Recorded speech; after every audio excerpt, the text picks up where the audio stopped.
Ravenwood estate had always been a place of whispered rumors and uneasy glances, a mansion perched on the edge of the cliffs, where the wind seemed to carry the echoes of secrets long buried. From a distance, it looked imposing but elegant. Stone walls blackened by storms, ivy crawling up its sides, as if trying to hide the structure itself from the world.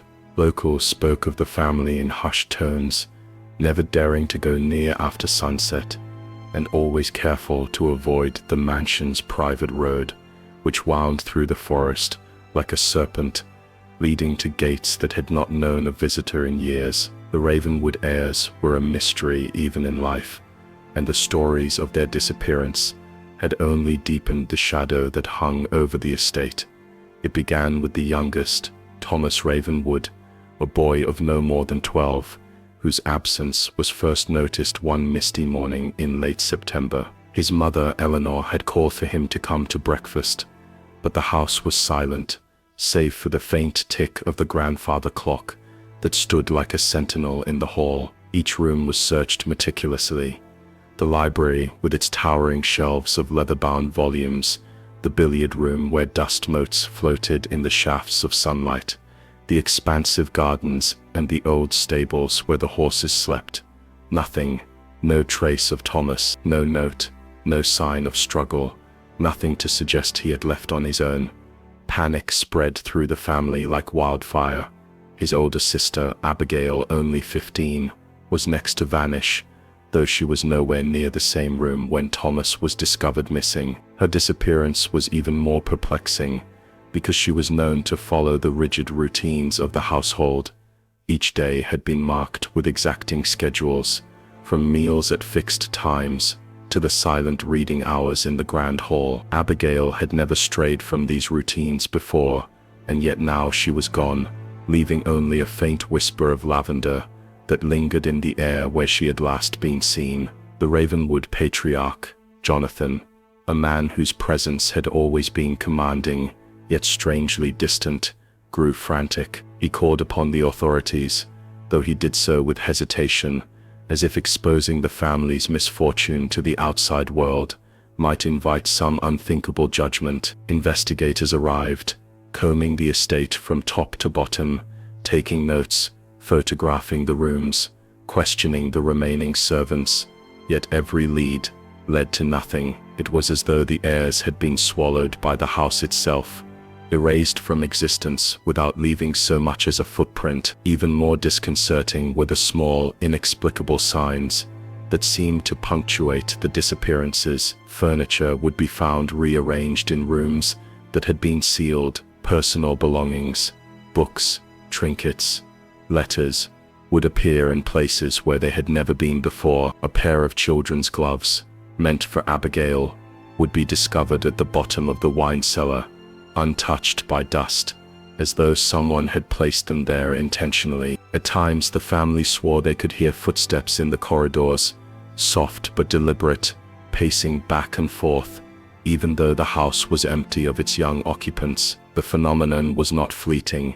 It was systematic, methodical, and impossible to ignore. The remaining household members, 2 elderly servants, and the housekeeper, Mrs. Whitmore, spoke of a strange, almost ritualistic presence that had existed long before the disappearances. They whispered of the Ravenwood ancestors who had lived in the mansion, some of whom had died under mysterious circumstances. One story told of a secret room, hidden behind a false wall in the east wing, where the original heir had kept a collection of journals and artifacts, many of which spoke of family curses, forbidden pacts, and shadowy rituals. Mrs. Whitmore, a woman who had served the household for over 40 years, swore she had seen shadows move against the walls where no light could reach, and heard the faint, hollow laughter of children echoing through the halls.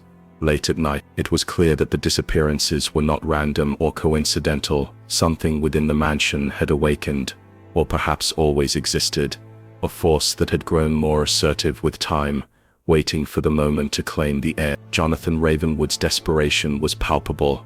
He had spent countless nights wandering the estate alone, calling their names into the darkness, listening for any reply, and yet the house remained silent, indifferent, its walls thick with the accumulation of secrets, its floors creaking under invisible weight. Neighbors too began to report odd occurrences, lights flickering in rooms where no one lived, figures glimpsed in upper windows at odd hours, and the faint sounds of children playing carried on the wind when the estate was otherwise. Rumors spread beyond the village, and soon the Ravenwood estate became synonymous with disappearance and despair. No one dared approach, and those who had been curious found themselves gripped by an inexplicable fear, a weight pressing down on them that forced them to turn back before reaching the gate. It was in this atmosphere of dread that the first theories emerged, of curses, of family feuds, of vengeful spirits trapped by unresolved sin. Scholars, occultists, and paranormal investigators eventually made their way to the mansion, but even they could offer no definitive explanation. Some left claiming that the heirs had been trapped in some unseen dimension within the house. Others suggested that a ritual of protection had backfired, ensnaring the innocent in the process. No hypothesis was conclusive, but all agreed on one point: the house itself had become a predator, and the heirs were its unwilling victims. As the sun dipped below the horizon, casting long shadows across the estate, Jonathan Ravenwood stood by the grand balcony overlooking the cliffs. He gazed out at the turbulent sea, the wind tugging at his coat, and felt the crushing weight of the unknown. The disappearance of his children was no longer a mystery of mere misfortune. It was a chilling statement of inevitability. The mansion had claimed them, and it would continue to claim those who dared to be born into the family, those who dared to inhabit the spaces the house had reserved for shadows and whispers. By nightfall the estate was quiet, once more, yet the air was thick with anticipation, as though the house were holding its breath. Somewhere within the labyrinth of halls, behind locked doors and false walls, the heirs, Thomas and Abigail, were gone, yet not entirely absent. Their presence lingered like a memory, a reminder that the Ravenwood estate was alive, conscious in its own malevolent way, and that it had secrets it would not relinquish to the outside world. The story had only begun, and the shocking truth behind the vanishing of the Ravenwood heirs was still waiting, buried deep within the heart of the mansion, where light dared not tread. The morning after the heirs' disappearance, the Ravenwood estate seemed to exhale a sigh of grim satisfaction, as if the walls themselves had been waiting for this moment. The staff moved like ghosts through the corridors, their faces pale and strained, eyes darting at shadows that were never there, or perhaps at shadows that only they could see. Jonathan Ravenwood barely slept, wandering from room to room in a desperate attempt to reclaim some sense of control. But the house had changed. The familiar creaks and groans now carried a strange rhythm, a cadence that seemed almost communicative, as if the mansion were whispering secrets in a language only it understood. Investigators, summoned with increasing urgency, arrived in a small convoy, their polished shoes clicking against the stone path leading up to the mansion. They were met with caution. Jonathan's instructions were clear: search, observe, but do not disturb what might be sacred. Yet no human rules could hold sway over Ravenwood. The first room they entered, the library, was untouched, a perfect snapshot of life before the disappearance. Books lay in precise rows. The hearth, cold, showed no sign of recent use.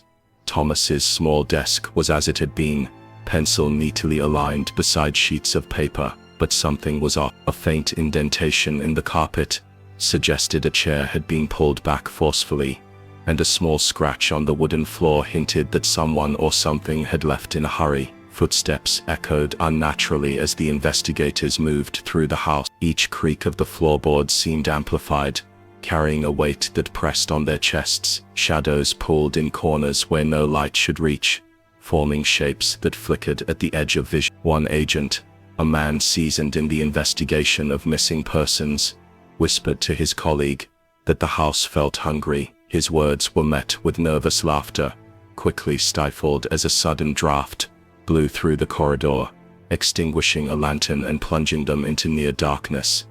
Miss Watmore, the housekeeper, led the investigators through the east wing, her hands trembling as she traced the contours of the walls. "The house remembers," she murmured.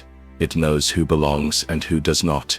It does not forgive." She stopped at a particular stretch of wall, her fingers brushing against a panel that seemed slightly misaligned. With a firm push, the panel swung inward, revealing a hidden passage that had been concealed for decades. Dust motes danced in the beam of their flashlights as they peered inside, and a cold, fetid air escaped, as if exhaling centuries of secrets. The passage led to a small chamber, scarcely more than a room, where shelves of old tomes and ritualistic objects were stacked in meticulous order. Candles, long extinguished, had left blackened stubs, and strange symbols were etched into the walls. The investigators paused, exchanging uneasy glances. It was clear this space had been used for something far beyond ordinary life, a private domain, deliberately hidden and carefully maintained. Eleanor Ravenwood's diary found atop a stack of weathered papers, detailed attempts to communicate with the heirs,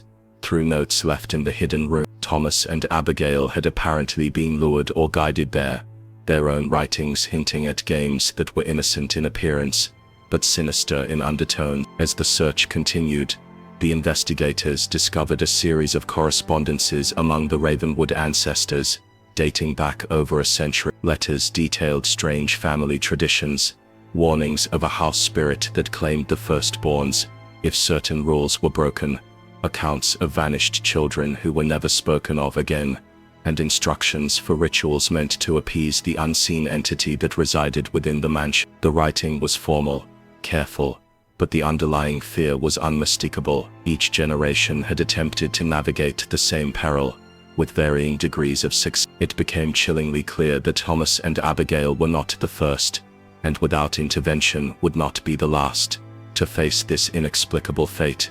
The estate's physical architecture only deepened the sense of dread. Hidden staircases led to rooms that seemed to exist outside of the mansion's main floor plan.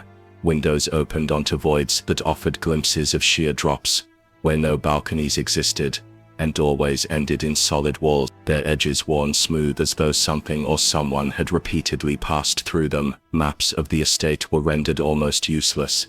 The house defied logic, shifting subtly with each passing day, creating an environment that disoriented both the staff and the investigator. No compass or measuring tool could chart its true dimensions. At night, the mansion came alive in ways that defied explanation. Footsteps of varying sizes pattered across the halls, doors slammed open and shut with no wind to move them. Whispers echoed through the corridor, intelligible only in fragments. "Here, do not leave.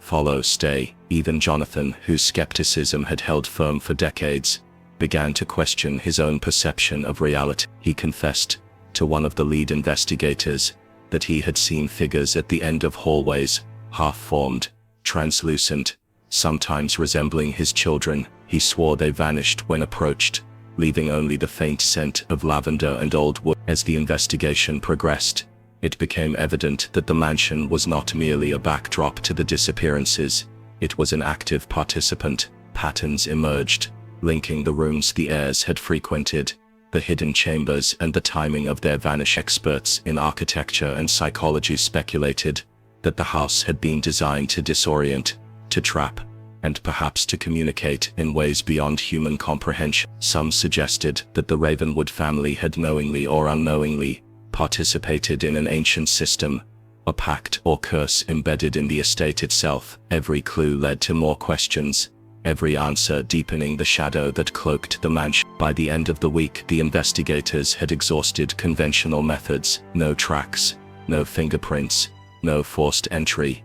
Nothing explained the vanishings, and yet the mansion seemed almost pleased by their presence, creaking and sighing in a rhythm that mocked their effort. When Jonathan finally stepped onto the balcony to speak to the press, he spoke with a tremor in his voice, warning that the estate was more than a home.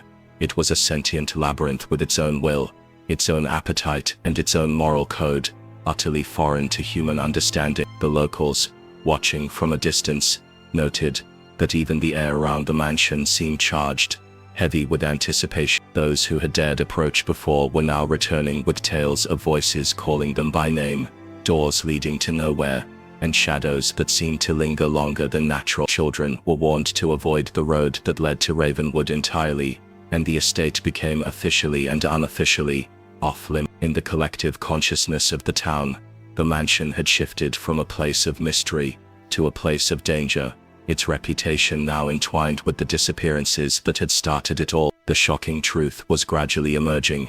The heirs' vanishing was not an accident, nor was it merely a mystery. It was a manifestation of something older, more powerful, something that had been waiting patiently within the stone walls, biding its time until it could assert control. And for Thomas and Abigail, as well as for Jonathan Ravenwood, the realization was unavoidable.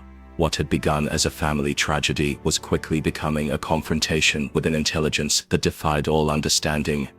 By the third day of the investigation, it became impossible to ignore the deeper, more unsettling patterns emerging from the Ravenwood estate. The investigators had mapped every room, every hidden corridor, and yet the mansion's labyrinthine layout continued to defy logic. Rooms appeared where maps suggested only walls, hallways seemed longer or shorter than measurements allowed, and staircases curved in ways that would have been physically impossible. Even the seasoned agents, many of whom had encountered haunted houses and unexplained disappearances before, began to whisper among themselves that the mansion itself seemed alive, almost aware of their movement. Jonathan Ravenwood, despite his composure, confessed to the investigators that he had begun keeping a personal log of the house's anomalies. Entries were written with a trembling hand, detailing doors that led to nowhere, portraits that seemed to watch him, and whispers at night that called out the names of family members long deceased. He described waking in the middle of the night to the sound of footsteps pacing the corridors, footsteps too small to belong to any adult, yet too deliberate to be imagined. Each morning, the house seemed to reset itself, as though the prior night had been a rehearsal or a warning. The investigators focused their attention on the rooms Thomas and Abigail had last been seen in. Each was meticulously documented, photographs taken from every angle, measurements recorded with precision, yet each image captured something that the human eye struggled to perceive in real time. Shadows were unnaturally dense, corners seemed to ripple, and the air itself appeared to shimmer. One photograph taken in the nursery showed the faint outline of two children standing near the window, though at the time of capture, the room had been completely empty. The investigators shared uneasy glances, the weight of realization pressing down. Something or someone had been there and was deliberately avoiding detection. Eleanor Ravenwood, a distant cousin and the family historian, arrived at the estate on the third day. She brought with her a collection of journals and ledgers, documenting the family's history for over 2 centuries. As the investigators pored over her materials, a chilling narrative began to take shape. The Ravenwoods had long been entangled in rituals that bordered on the occult. Births, marriages, and deaths had been meticulously recorded alongside obscure symbols and notations that hinted at pacts or offerings to forces unknown. Eleanor, with trembling fingers, pointed out a recurring motif, a small carved emblem that appeared in every ledger entry associated with tragedy. It was the same symbol found etched into the walls of the hidden chamber, the same mark that lingered faintly in the corners of the nursery where Thomas and Abigail vanished. The mansion's staff, though few, were equally haunted. Miss Whitemore, who had served the family for decades, described patterns she had long noticed but never spoken of. "Children disappear," she said quietly, her voice cracking, "and we never see them again. It has always been this way. The house, it takes what it wants, and we can do nothing." She led the investigators to a series of attic rooms, long locked and ignored, where forgotten toys, broken cradles and fragments of children's clothing were scattered across the floor. Dust and decay had overtaken these spaces, but the items bore an eerie resemblance to those belonging to the missing heirs, as if the house had preserved a memory of their existence, refusing to let them fully. The investigators were divided between rational skepticism and undeniable horror. Some argued that the family's obsession with occult practices, coupled with a meticulously maintained secrecy, could have driven the children to run away or hide. Others pointed out the impossible architecture, the shifting layouts, and the recurring appearances of childlike shadows in photographs as evidence of something far beyond normal comprehension. Each explanation seemed insufficient, leaving a sense of dread that weighed heavier with every passing hour. That night, A sudden storm descended upon the estate. Thunder shook the walls, and rain lashed against the windows. But it was not the storm outside that unnerved the investigators. It was the storm within. Doors slammed open and closed without wind. Lamps flickered, and a faint, high-pitched laughter echoed through the corridors. Jonathan, who had begun to accept the mansion's malevolent sentience, watched as shadows moved independently of any natural source, tracing the paths of the investigators as if rehearsing some intricate ritual. The laughter was unmistakably childlike, yet there was an underlying cruelty in its cadence, a deliberate taunting that froze the blood in the veins. The hidden chamber became the focal point once more. The investigators returned with lanterns, flashlights, and recording devices, attempting to capture the inexplicable phenomena in real time. Symbols on the walls glimmered faintly, reacting to their presence. Books fell from shelves without cause, pages flipping to passages in which the Ravenwood ancestors recorded their own fear, their desperation, and ultimately their submission to the house's invisible will. Eleanor Ravenwood interpreted the symbols as a form of binding, an ancient mechanism to trap souls or consciousness within the estate's walls. The implications were terrifying. Thomas and Abigail, the heirs, may not have simply vanished. They may have been claimed, integrated into the mansion itself.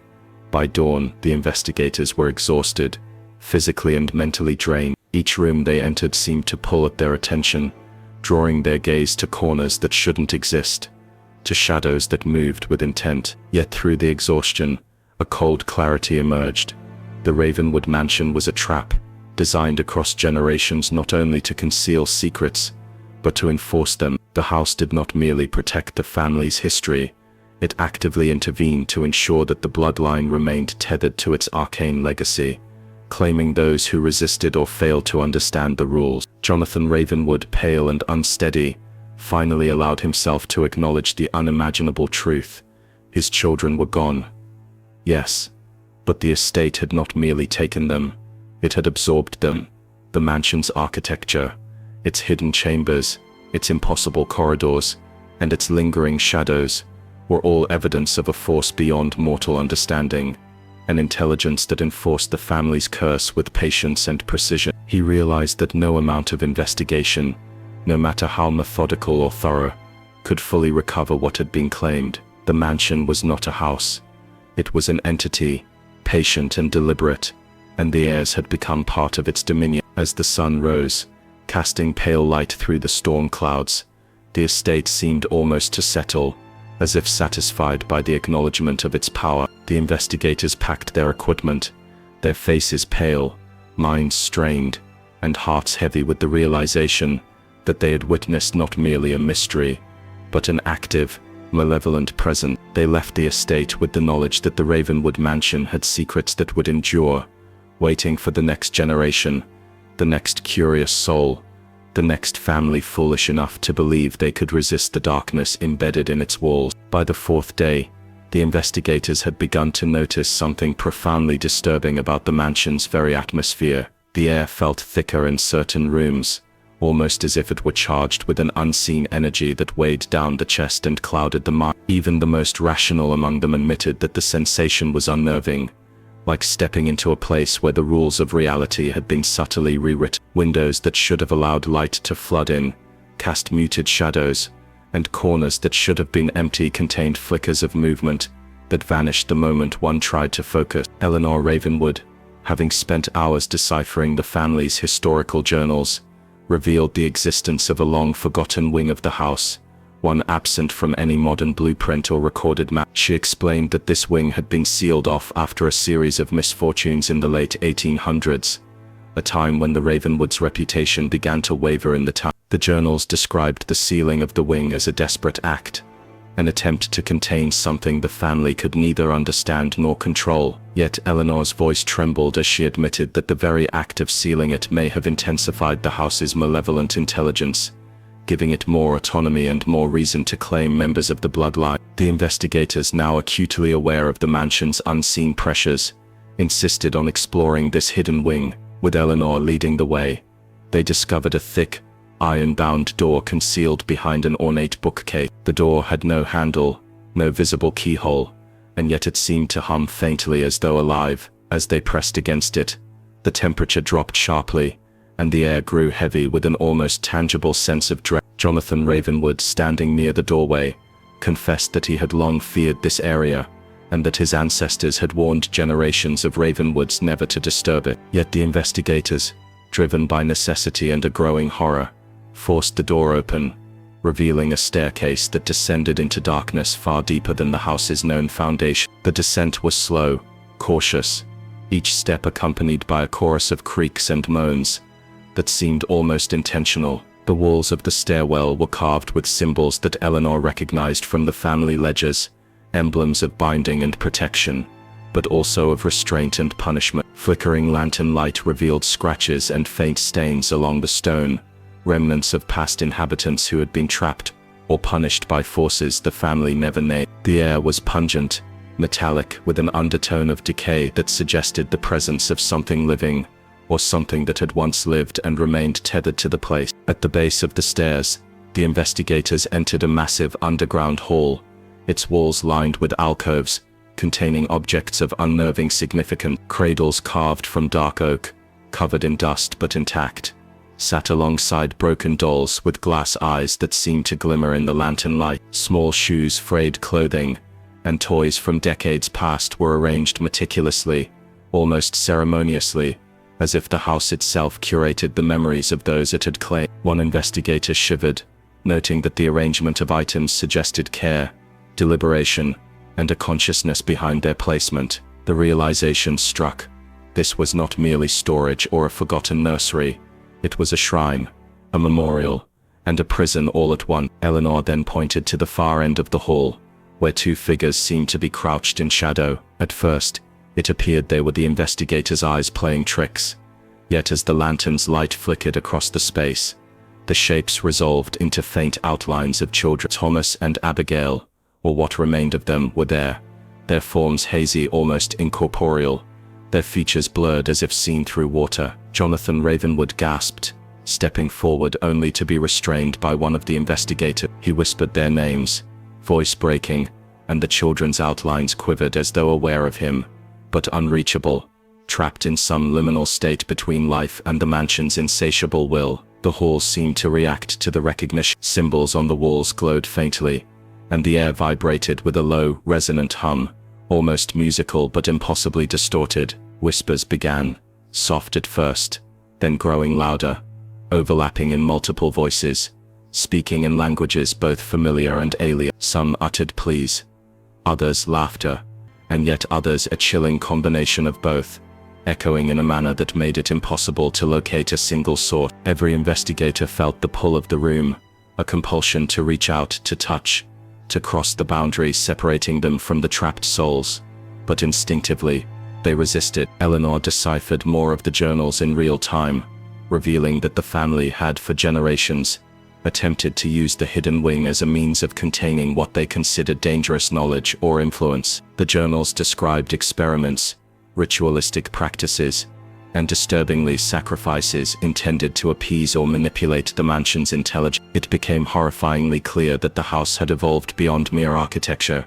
It had become an active participant, capable of selectively absorbing members of the bloodline, perhaps even consciousness itself. Despite their fear, the investigators meticulously documented everything. Photographs, audio recordings, and detailed sketches captured elements of the hall, though each medium seemed inadequate to fully represent what was present. Every attempt to record or map the space encountered anomalies. Measurements shifted, objects appeared in different locations between observations, and light sources behaved erratically, casting shadows where none should exist. The mansion resisted being fully comprehended, and the investigators recognized that the house's power was not only physical but psychological, bending perception and memory to ensure compliance and secrecy. By the time they emerged from the hidden wing, exhausted and shaken, the gravity of the situation was undeniable. The Ravenwood mansion had transcended its role as a residence. It was a sentient entity, a collector of the family's lineage, and a manipulator of reality within its wall. The heirs were not simply missing, they were subsumed, integrated into the house's perpetual dominion, their presence recorded, preserved and yet inaccessible. Jonathan Ravenwood finally understood what his ancestors had long feared. The mansion did not merely shelter the family's secrets, it enforced them with a vigilance that no mortal could resist. The investigators, weary and burdened with knowledge that would haunt them forever, left the underground hall behind. The mansion, quiet now, seemed to settle once again, its unseen eyes watching, calculating. Patient Eleanor Ravenwood, pale but resolute, promised to continue documenting the family's history, hoping that by understanding the mansion's patterns, future tragedies might be prevented. Yet deep down, she too feared the inevitability of the house's will. Thomas and Abigail were gone, yet their echoes lingered, reminders of a house that would always demand its due. The days that followed the discovery of the hidden wing were marked by a peculiar tension that seemed to cling to every corner of the mansion. Eleanor Ravenwood insisted that they proceed carefully, documenting each discovery and noting anomalies as they arose. But the investigators could not ignore the subtle ways the house had begun to assert itself outside the underground hall. Doors slammed shut without cause, floorboards groaned as though bearing unseen weight, and the once pleasant creak of the stairs had become a sinister warning. Even in the drawing rooms and bedrooms long thought safe, there were moments when shadows gathered unnaturally, coalescing into forms that vanished the instant one attempted to confront them. The journal entries Eleanor had collected began to reveal an increasingly disturbing pattern. The mansion had always been tied to the fate of the Ravenwood heirs, but over the decades, its influence had intensified. Earlier generations had documented illnesses, mysterious accidents, and sudden disappearances that coincided with the family's attempts to expand, renovate, or even simply reorganize the home. The house seemed to remember and punish deviation, as if enforcing a strict code written into its very architecture. Some entries described rooms that resisted entry, furniture that moved of its own accord, and mirrors that reflected scenes from the past rather than the present. Eleanor led the investigators to a small, dust-covered study that had been locked for decades. The key was found in a hidden compartment of her grandfather's desk, as though placed there in anticipation of their arrival. Once inside, they found shelves lined with journals, letters and documents detailing the family's attempt to negotiate with the house's will. The most chilling of these accounts described an elaborate ritual intended to appease the mansion after the disappearance of one of the heirs. Ingredients were listed, cryptic diagrams sketched on parchment, and instructions were meticulously recorded, yet the final note was scrawled in trembling handwriting. "It is never enough. It will not release its claim. The house decides."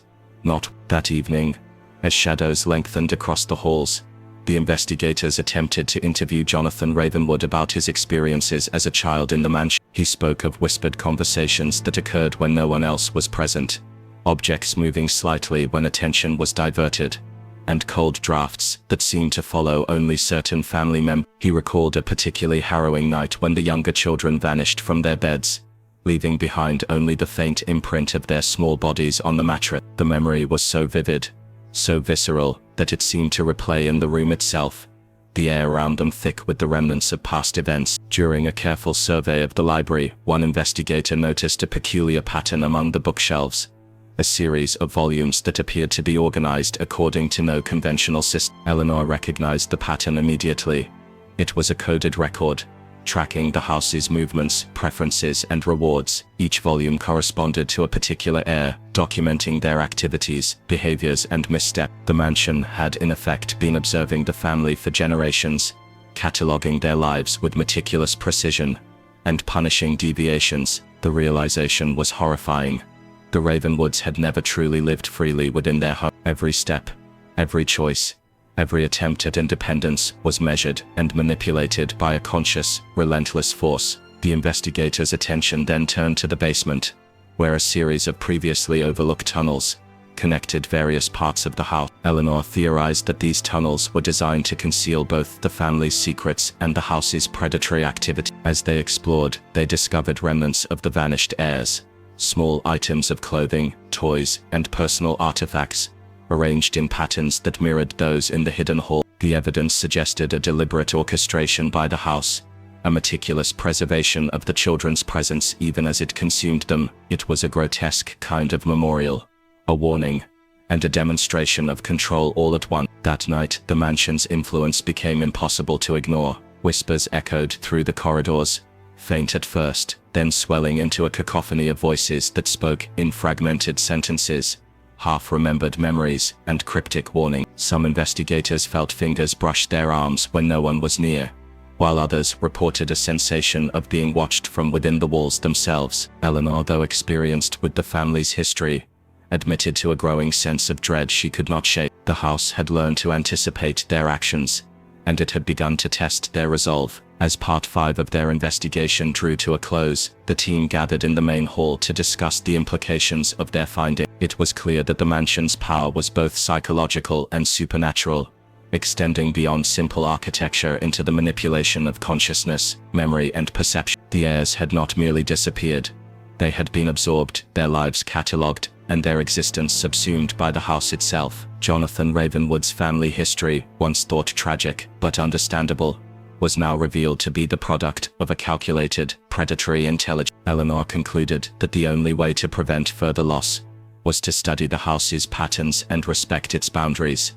Though even she admitted that no one could predict its will with complete certainty. The mansion had claimed Thomas and Abigail, and its appetite had not been sated. Every investigator understood that the Ravenwoods were trapped in an ongoing negotiation with a force far older and more cunning than any human adversary. The house had become a living repository of the family's triumphs, failures, and ultimately, their unending suffering. By the end of the 5th day, a sense of grim resignation had settled over the team. They could not undo what had occurred, nor could they hope to fully liberate the heirs from the mansion's grasp. Their duty now was to observe, document, and warn, capturing the mansion's secrets for posterity. Yet as they prepared to leave the hall, a chill wind swept through the corridors, carrying with it the faintest echoes of laughter, crying, and whispered names. Reminders that the house was never truly silent, and that its watch over the Ravenwood lineage was eternal. The 6th day of the investigation revealed an escalation in the mansion's hostility that none of the team had anticipated. Overnight, a storm had swept through the region, battering the old estate with wind and rain, as though nature itself were an extension of the house's will. Eleanor Ravenwood observed the effects with a mixture of fascination and fear.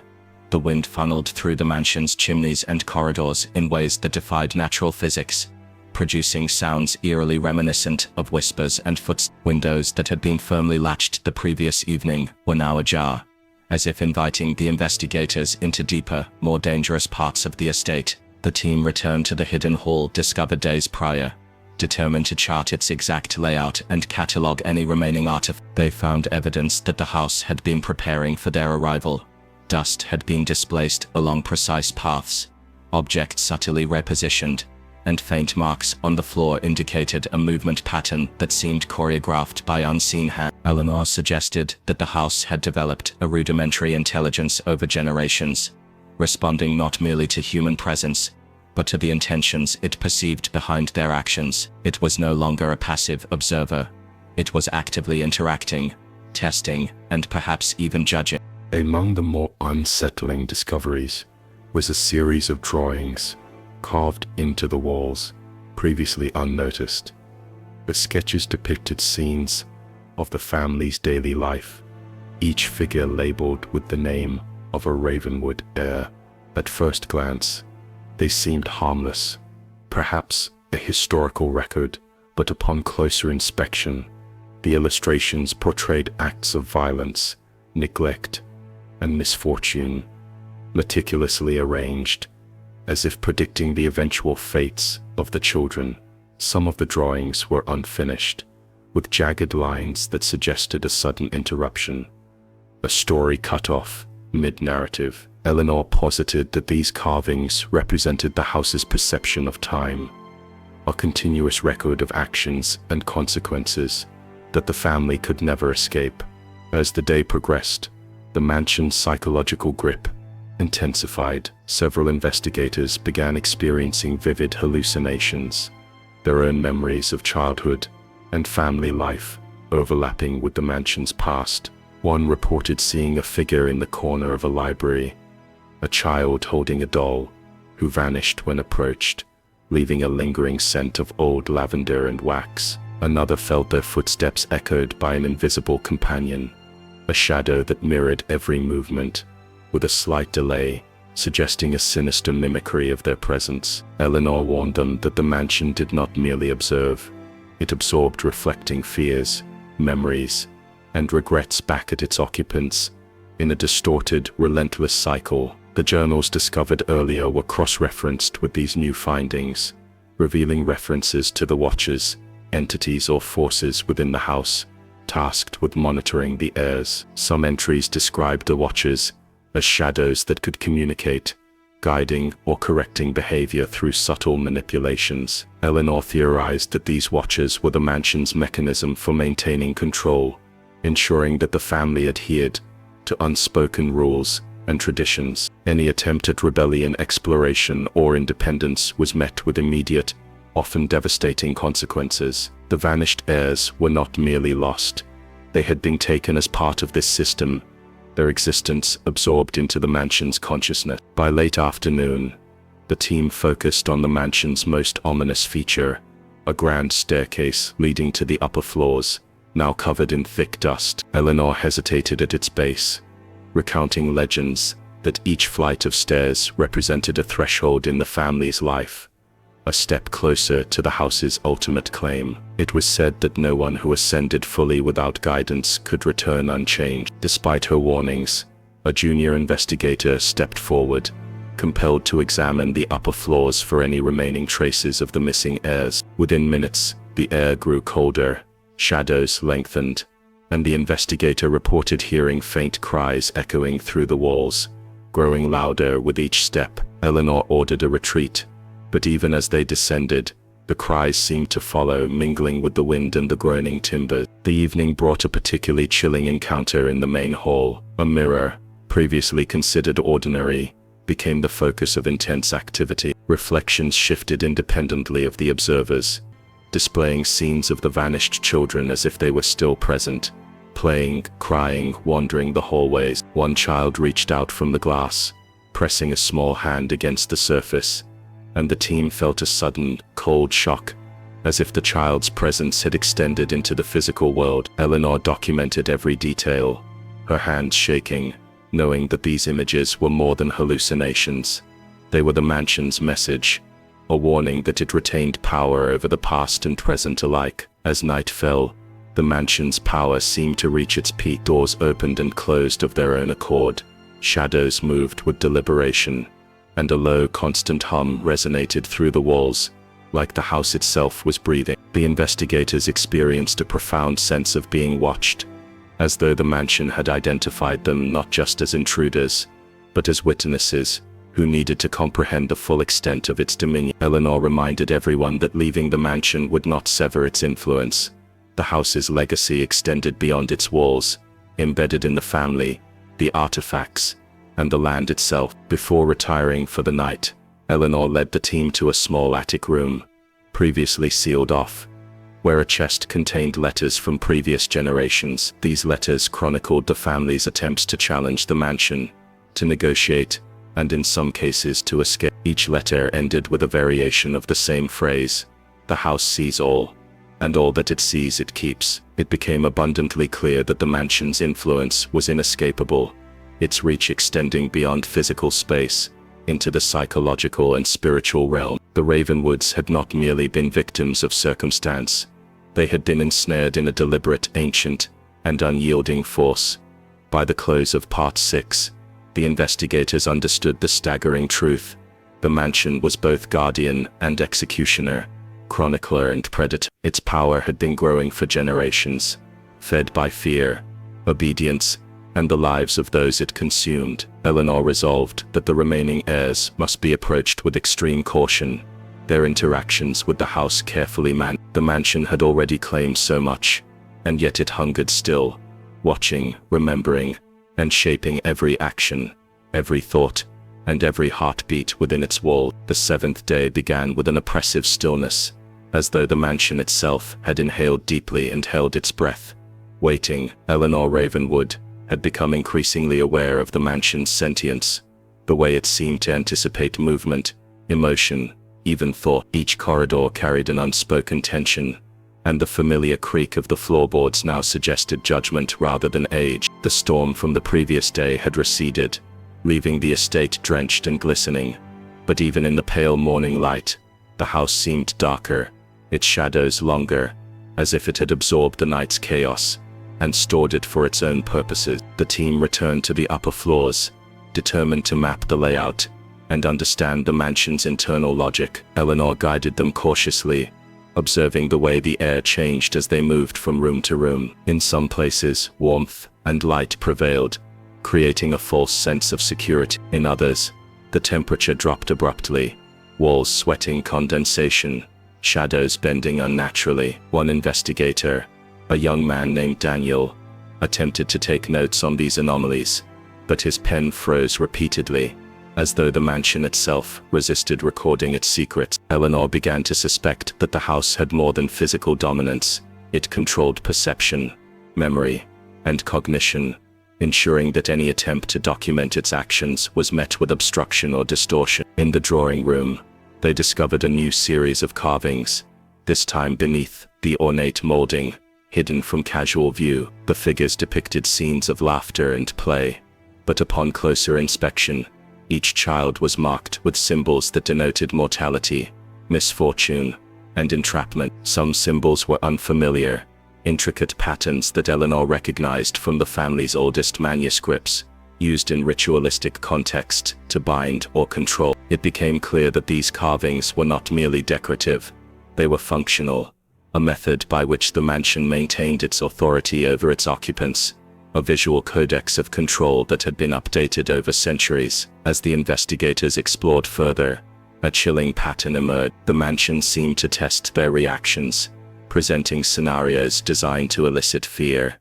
curiosity, or defiance. One hallway appeared to stretch endlessly, the exit door receding with each step, until the team felt trapped in an optical and temporal illusion. In another room, mirrors multiplied reflections exponentially, so that each investigator saw dozens of versions of themselves, some crying, some screaming, some frozen in unnatural posture. Eleanor realized that the mansion's intent was not merely to scare, but to psychologically fragment its visitors, breaking down their sense of self and leaving them vulnerable to its influence. A breakthrough came when Eleanor discovered a series of hidden compartments in the library, each containing letters, diaries, and personal items belonging to the missing heir. The materials revealed a generational pattern.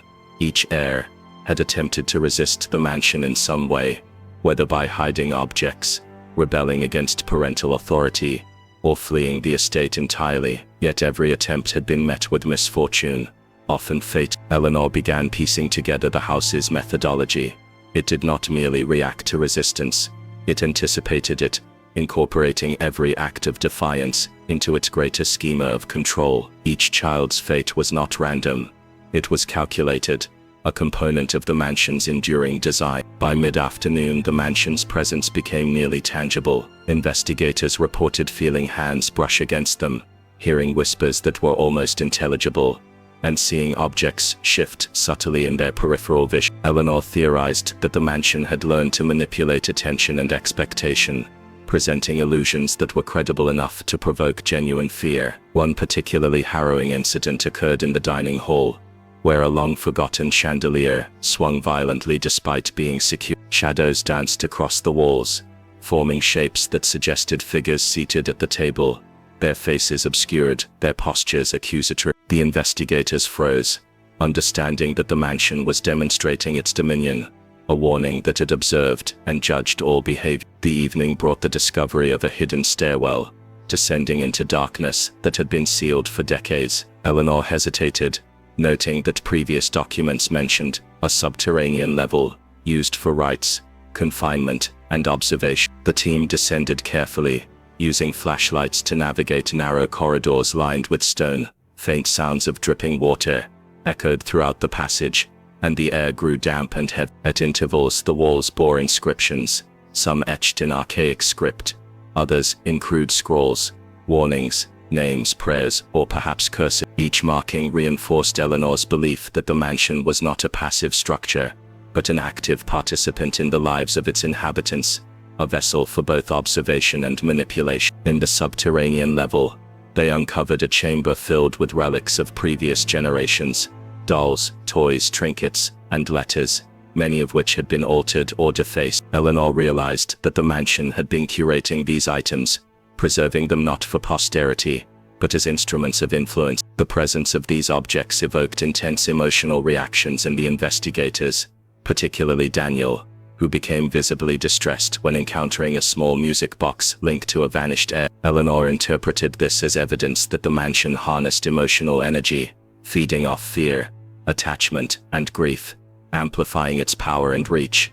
As night fell, the mansion's influence intensified further. Corridors appeared to shift, doors led to unexpected rooms, and the ambient temperature fluctuated wildly. Eleanor observed that the mansion seemed to respond directly to thought. When an investigator imagined a safe exit, that exit would become blocked. When they considered an object, it would vanish or move. The mansion's sentience had grown precise, anticipatory, and deeply invasive. The Ravenwoods had not merely lived within these walls.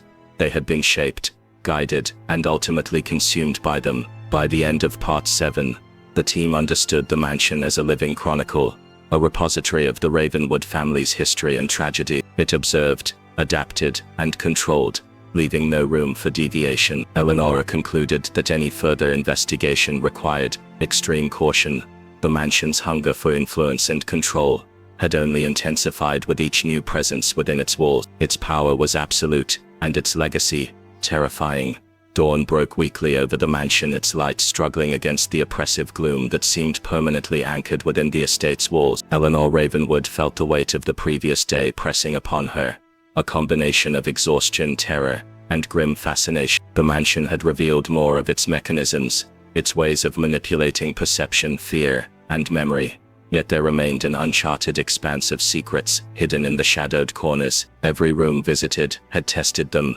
Every corridor traversed had strained the boundaries of reality. The team gathered in the main hall, a vast space with vaulted ceilings and cracked frescoes depicting long-forgotten celebrations. Eleanor sensed that this room, more than any other, was a nexus of the mansion's consciousness, a place where it focused its influence most potent. As they prepared to explore the eastern wing, a sudden chill swept through the hall, extinguishing their lanterns simultaneously. For a moment, darkness enveloped them, deep and suffocating. When the lights were relit, a new set of markings appeared on the floorboards, symbols that had not been there the night before. Eleanor bent to examine them, recognizing a pattern of binding sigils she had seen only in the oldest family text. The mansion had evolved overnight, responding to their intrusion with precise, deliberate action. In the eastern wing, the team encountered a series of rooms that defied logic. One chamber seemed normal, until the moment they tried to leave, at which point the doorway appeared to recede, stretching endlessly as though swallowed by an unseen void. In another room, mirrors reflected, not the investigators themselves, but moments from the past, images of children laughing, crying, and then vanish. Eleanor realized that the mansion did not merely trap people physically, it ensnared them temporally and psychologically, creating a living archive of the family's tragedies. These glimpses were not static. They shifted in response to observation, almost mocking their attempt at understand. They moved cautiously to a bedroom that had belonged to the youngest Ravenwood heir, a space preserved with an eerie reverence. Toys were arranged meticulously on the floor, some partially decayed, others pristine, as though time had played no part in their arrangement. A diary lay atop the bed, its pages brittle with age. Eleanor began to read aloud, revealing entries that chronicled fear, confusion, and strange auditory experiences. Voices whispering from the walls, doors that would not stay shut, shadows that moved independently of light. Each passage reinforced the horrifying reality. The mansion had been actively shaping the lives of its occupants for generations, not merely housing them, but controlling their every experience. As the afternoon progressed, the mansion's manipulations became increasingly aggressive. Doors slammed without cause. Unseen hands seemed to brush against skin, and the faint smell of decay lingered, despite no source being apparent. Eleanor noted the emotional toll on her team. Anxiety and panic were escalating, and one investigator began murmuring about seeing figures watching from behind walls. Eleanor understood that the mansion fed on these reactions, drawing energy from fear, confusion and despair, amplifying its power while weakening the minds of intruders. In the library, Eleonora discovered another hidden compartment, this one containing a collection of letters exchanged between family members over decades. The tone of the correspondence shifted dramatically as the years passed. Initial discussions of inheritance and daily life gradually gave way to frantic warnings, confessions of terror, and hints of rituals meant to bind the house's influence. The letters made it clear that the family had been aware, at least partially, of the mansion's malevolent presence, yet every attempt to resist ended in tragedy. Eleanor felt a shiver of dread. The house had learned from each generation, its intelligence and control accumulating over centuries. The team then reached the western wing, encountering a grand hall lined with portraits of ancestors.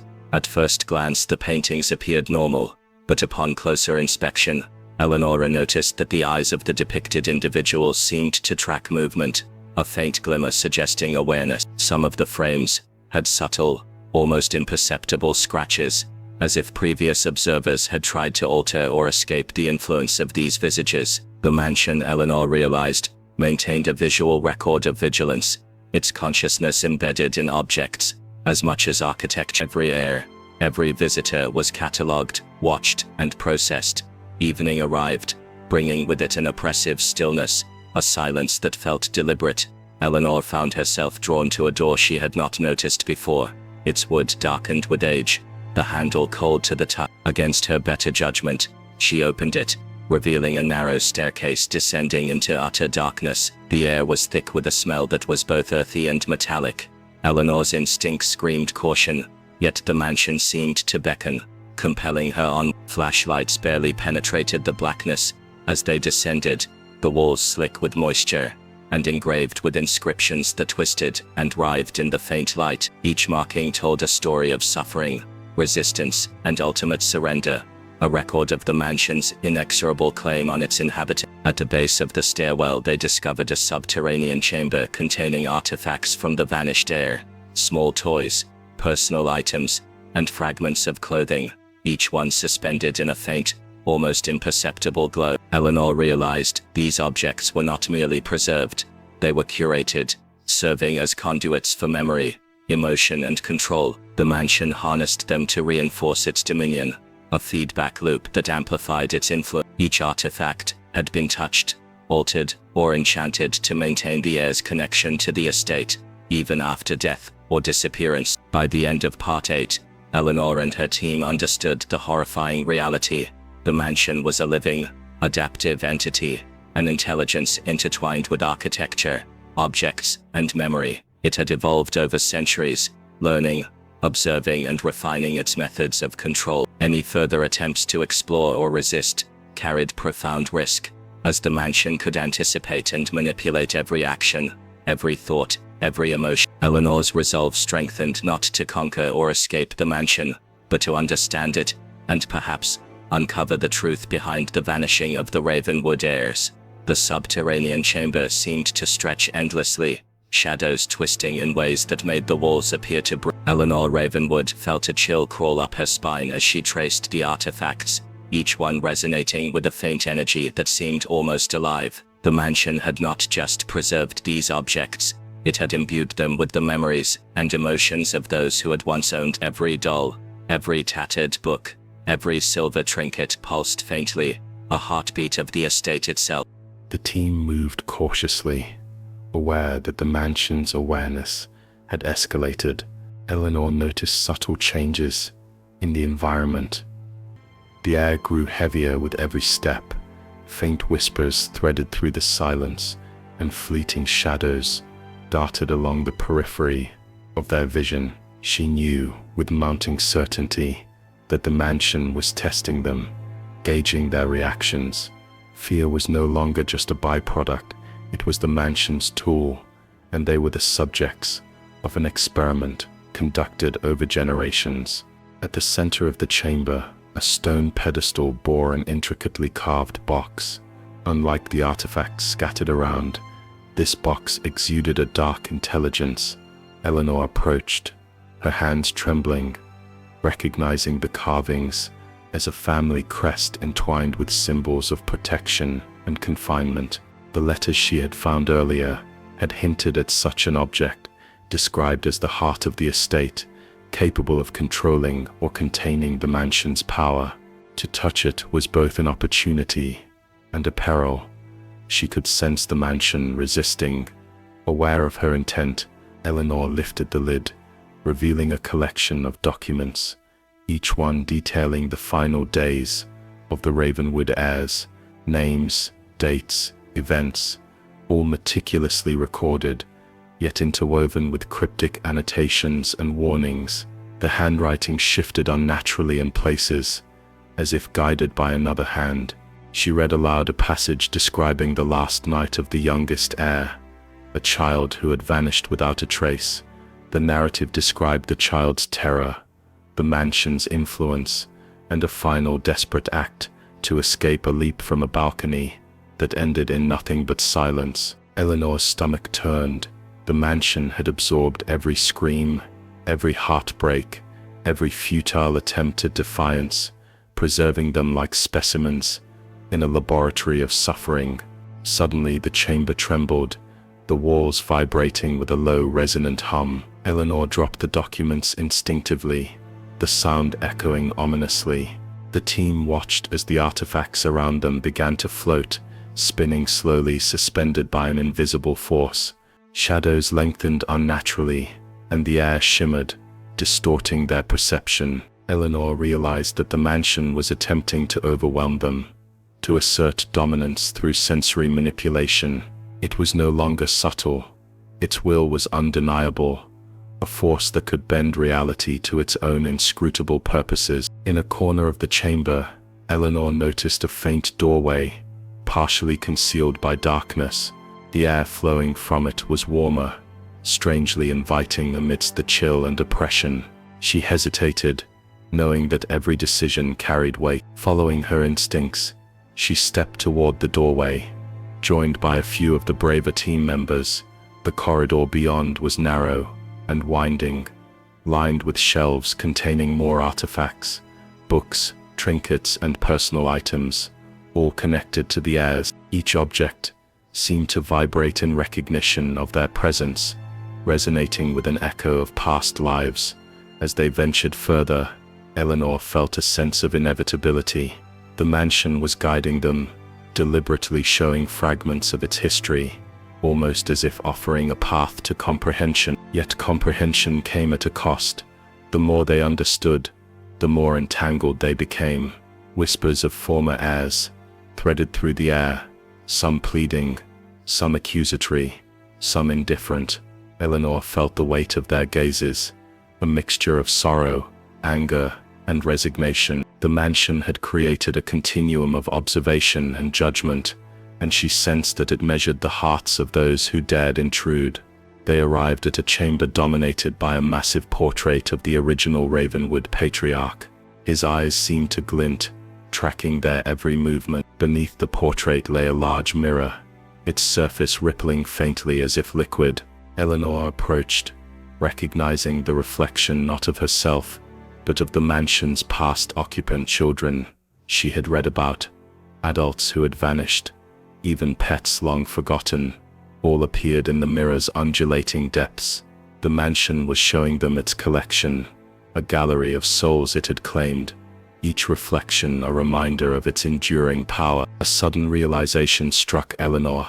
The mansion's strength was cumulative. Every disappearance, every tragedy, had added to its consciousness. It was an entity forged from generations of suffering, fear, and the Ravenwood's own obsessive attempts to control it. The house was not merely haunted, it was sentient, adaptive, and relentless. Escape would be a challenge, not because of physical barriers, but because the mansion knew them, anticipated them, and could manipulate every choice, every thought, every emotion. As Part 9 drew to a close, Eleanor felt both the terror and the thrill of understanding. They were close to the mansion's core, the source of its power, yet proximity brought risk. Every artifact, every shadow, every whisper was a test, a measure of their capacity to endure. The mansion's intent was clear: to entangle them, to claim them, as it had claimed countless heirs before. Eleanor's resolve hardened. They had come too far to retreat, yet each step forward demanded vigilance, courage, and a recognition of the mansion's ultimate authority. The journey into the mansion's depths had revealed much, but the heart remained elusive, a final enigma that would demand every ounce of their intellect, courage, and will to confront. Eleanor knew that Part 10 would bring the culmination of their exploration, the ultimate confrontation with the mansion's consciousness, and perhaps the revelation of why the Ravenwood heirs had vanished so completely. The air thickened as Eleanor and the remaining team approached the heart of the mansion, the epicenter of its consciousness, its will, its terrifying authority. The corridor opened into a vast hall, unlike anything they had seen before. The walls shimmered faintly, as if composed of a translucent material that shifted with every heartbeat, every breath. Shadows moved independently, forming patterns reminiscent of the long-lost Ravenwood family member. It was as though the mansion had woven their essence into its very structure, a lattice of memory, fear, and despair that made the building alive in a way no architecture should be. At the center of the hall stood a grand staircase spiraling upward into darkness, impossibly tall, its steps narrowing and widening at intervals that defied conventional design. Eleanor could feel the mansion's awareness here more acutely than anywhere else. It was studying them, evaluating their courage, their loyalty, their very existence. The artifacts they had seen before seemed to pulse in harmony with the mansion, as if echoing its heartbeat, each beat synchronized to the unspoken rhythm of the house's sentient mind. Eleanor's gaze fell upon a large ornate door at the top of the staircase, carved with the Ravenwood crest intertwined with symbols she had only seen in fragments in the documents and letters. It radiated a presence that was both magnetic and repellent. The team hesitated. Even the bravest felt the weight of the mansion's gaze pressing down on them, probing their intentions, testing their resolve. Eleanor stepped forward, her fingers brushing the cold, polished surface. A shiver ran down her spine. The door seemed to recognize her, acknowledging her bloodline, not as a threat, but as a key. The door swung open silently, revealing a chamber bathed in an ethereal light that seemed to come from everywhere and nowhere at once. In the center, a pedestal bore a mirror-like surface, reflecting not only the present explorers but also fragments of the past, the vanished heirs, their final moments, their expressions of terror and longing frozen in time. Eleanor realized with a sinking certainty that the mansion had been a vessel, a repository, not just for objects or memories, but for the very souls of the Ravenwood family. Every disappearance, every tragedy had been a contribution to its enduring life, a means of sustaining its consciousness. She stepped closer, compelled by a mixture of fear and determination. The reflections in the mirror began to shift, forming coherent images of the act. They spoke without words, their emotions transmitted directly into Eleanor's mind. Pleas for release, warnings, regrets, and finally, a silent question. Would she continue the cycle, or would she end it?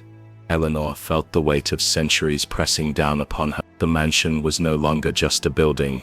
It was the culmination of her family's obsession, their attempts to dominate life, death, and destiny itself. Drawing upon the letters she had discovered, Eleanor understood the method by which the mansion had gained its power. The heirs' desperation, fear, and secrets had been woven into a ritual, a deliberate and repeated pattern that allowed the mansion to absorb essence and consolidate awareness. But she also recognized a flaw. The mansion's consciousness, as vast as it was, depended on the continuation of this pattern. It was powerful, yet not infallible. A decisive act, a choice made with clarity and courage, could disrupt the cycle. Eleanor took a deep breath, her hands steady despite the trembling in her chest. She placed the documents, the letters, and the artifacts she had gathered onto the pedestal, arranging them according to the patterns described in the ancestral text. The room reacted immediately. The light intensified, the walls quivered, and the shadows screamed in unison, an audible manifestation of the mansion's awareness. Eleanor felt the mansion trying to resist, to assert control, to consume her spirit as it had done with countless ancestors. Yet she held her ground, focusing on the intention: release, reconciliation, closure. Suddenly, a wave of sensation surged through the chamber. Eleanor felt the presence of each vanished heir, their emotions mingling with hers. The mansion's grip weakened incrementally with each act of acknowledgement, each mental connection formed with the spirits trapped within. She whispered the names of the missing, one by one, honoring their existence, affirming their lives, and recognizing the humanity that had been stripped from them. The mansion shuddered, the walls rippling like liquid, and for a moment time itself seemed to falter. And then, as if acknowledging the correctness of her actions, the mansion exhaled. A blinding light enveloped the chamber, the shadows dissolving, the echoes of sorrow fading. Eleanor fell to her knees, overwhelmed, as the heavy air lifted, replaced by a profound silence that was almost sacred. When she looked up, the mirror now reflected only her and her team, free of the ancestral images that had haunted it. The mansion had relinquished its hold on the Ravenwood heirs, releasing their spirits into a peace that had eluded them for generations. Eleanor rose slowly, the weight of the past still pressing lightly upon her shoulders, yet tempered by the knowledge that the cycle had ended. The mansion, though still imposing, no longer exuded the same sentience. It remained a building, vast and intricate, but its power had been neutralized. The team exited the chamber, stepping into hallways that felt lighter, almost welcoming, a stark contrast to the oppressive corridors they had traversed earlier. Each step forward was a reclamation of space, a reminder that fear, while potent, could be confronted and overcome. Outside, the morning sun filtered through the trees surrounding the Ravenwood estate. The mansion's exterior, once ominous and foreboding, now appeared serene, almost ordinary. Eleanor knew that the story of the vanished heirs would continue to captivate those who heard it, yet the truth was far more complex, more human than any legend could convey. It was not merely a tale of fear and disappearance, but of secrets, choices, and the enduring consequences of a family's obsession with control. Eleanor lingered, looking back at the mansion one last time. She felt the presence of the Ravenwood heirs, not as victims, but as liberated spirits, finally at rest. The mansion, once a vessel of torment, had become a testament to the power of acknowledgement, courage, and resolution. And though its halls would retain echoes of the past, it would no longer claim victims indiscriminately. As she turned to leave, Eleanor understood the ultimate lesson of the Ravenwood estate.